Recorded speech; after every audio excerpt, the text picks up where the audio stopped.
Cognification, making stupid things smart. The next Siri isn't going to be stupid anymore, but it won't be human. It'll appear to be human, of course, that's the whole idea of it, but it will be a tool.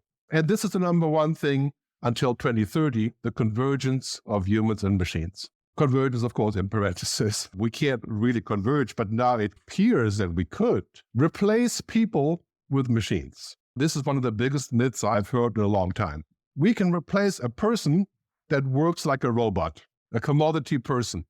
Sam Altman calls these people a median employee. So people who do commodity work, they can be replaced. If you're in the call center answering very simple calls all day, you will be replaced as soon as the machine learns how to understand Hindi, English, German, Swiss German. Yes, 20 million people. But we're not talking about work that requires consciousness, human agency. And everything requires human agency. Human agency means you instantly know if it's right or wrong. You have a hunch, you have intuition. Machines, no. Machines with intuition and hunches, we wouldn't want that. That's called alignment problem. That is not a good idea. So when we go in this direction, clearly we see this happening. The United Nations 3 days ago at the Summit for the Future in New York said they want to treat AI with the same urgency as climate change. Let's hope it doesn't mean with the same latency as climate change. Antonio Guterres came up with a great speech. Antonio does really interesting speeches, but few people are paying attention. There were 220 people on the live stream from the UN. But anyway, it was still a good thing. And now we go back to the past. Blade Runner 1982, my favorite movie. This movie is what got me to be a futurist, to think about the future. Commerce is our goal here at Tyrell. More human than human is our motto. Yeah, that could be straight from the story of OpenAI. More human than human. That's the story. Is that a good idea? It seems like if you can do that in technology, you'll run the planet. Quantum computing, AI, all of these things that are part of this story. Commerce is our goal. And here is OpenAI in the future.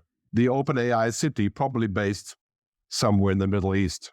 And Sam, the CEO, he says, the coming change will be the most impressive of human capabilities. In AI, the ability to think, create, understand, and reason. Now, why do I think this is megalomaniac? Of course, I want the AI to understand facts and logic, understand in their limited way, not like humans. When you speak to somebody or meet somebody, we don't even need to speak. If I meet you somewhere in the airport, it takes me 0.4 seconds to estimate if you're nice or not nice, potential partner, potential threat. This is what humans do all the time. This is something we do automatically. But to build a machine that can do that, I would like the machines to be competent, to get the job done. That's why we're here, right?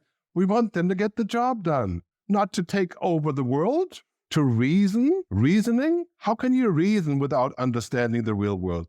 AI doesn't have a body. It doesn't have emotions. It doesn't smell. It doesn't taste. It doesn't do any of those things. It has access to a lot of data, more than we could ever hope for. Now we're going to ask this machine to make a decision on what? Politics? Social welfare? Launching nuclear rockets?